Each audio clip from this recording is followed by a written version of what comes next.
Hello, welcome to Smart Bytes, also known as A Math Lab. I'm not really sure what to call it just yet, but that's just what I've been calling it lately. Let's see, today I'm going to be doing the definition, I'm going to be using the definition of the derivative to find the slope of a line. It's also known as the difference quotient.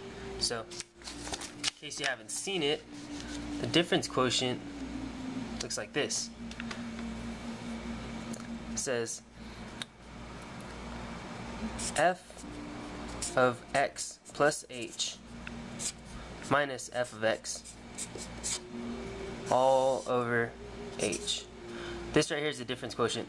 What we're going to be doing today is this. We're going to take the limit as h approaches 0.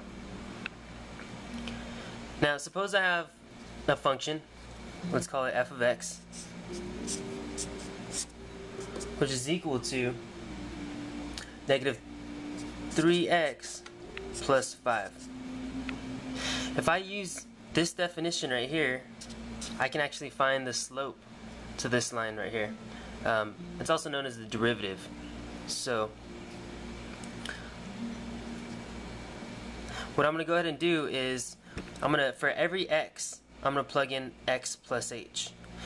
And then I'm going to subtract the function itself, and that will all be over h. So let me show you what I'm talking about here.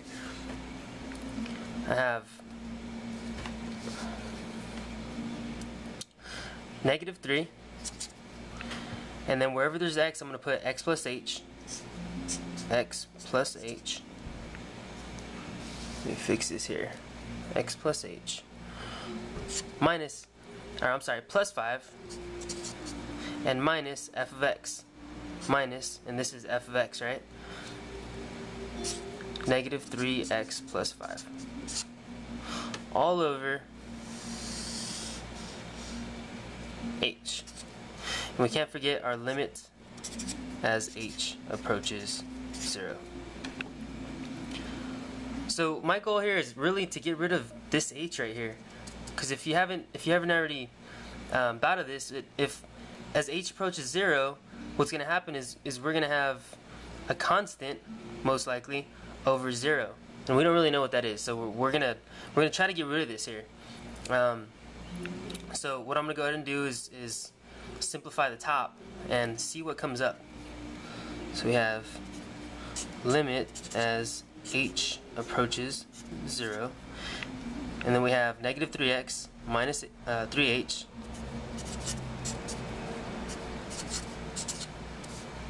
plus 5 plus 3x minus 5 all over h. Okay?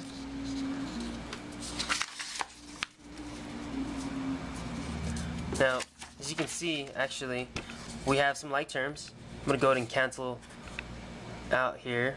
We have plus 5, we have minus 5, we have minus 3x, we have 3x. Okay? So now when I rewrite it, I'm going to say the limit as h approaches 0, negative 3h all over h. As you can see here, this is good. This is what we want, because now we can actually cancel out these h's, and this will actually just equal to negative 3. Now in the first place, we can actually see that the slope is negative 3. But when we use the definition of the derivative here, we can see clearly that it is negative 3. Okay? Now another thing is, what if I wanted to come up with an equation for the slope of the line? In other words, what if I had a point on the graph of f of x? Let's say here's f of x. f of x is negative 3x plus 5. What if I had a point here? What if I have x is 2 and y is 4? On a graph I have x is 2, y is 4. On this graph in particular.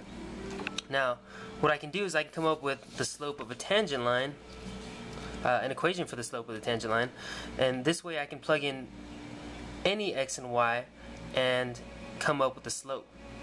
Okay, so what I'm going to do is using these 2 points. Remember I said I have 2 points, 2 and 4. Here's my x, and here's my y.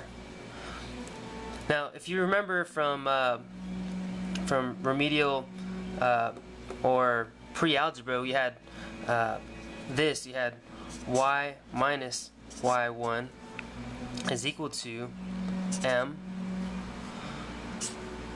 x minus x1. Okay? Now, what do we find out that our slope was? Well, in this case, our slope is just -3. So, what I'm going to do is I'm going to say y minus y1, which is just 4, is equal to our slope, which is -3, and then x1, which is 2. And so now when I simplify, I can say y is equal to, and then we have -3x plus 6 plus 4, right? Because I add the 4 on both sides, and so this is what we come up with. And of course I have like terms here, so we have this y is actually equal to -3x plus 10. So if this is the case, if I have any 2 numbers, or actually any x value for that matter, see this is y, if I have any x value on the line, I can actually find the slope at that particular part of the line. So it's very helpful to see, you know, the rate of change of a graph. Okay, I hope that's been helpful for you. I'm going to do some more of these definitions, and hopefully you stay tuned. Okay, thanks once again.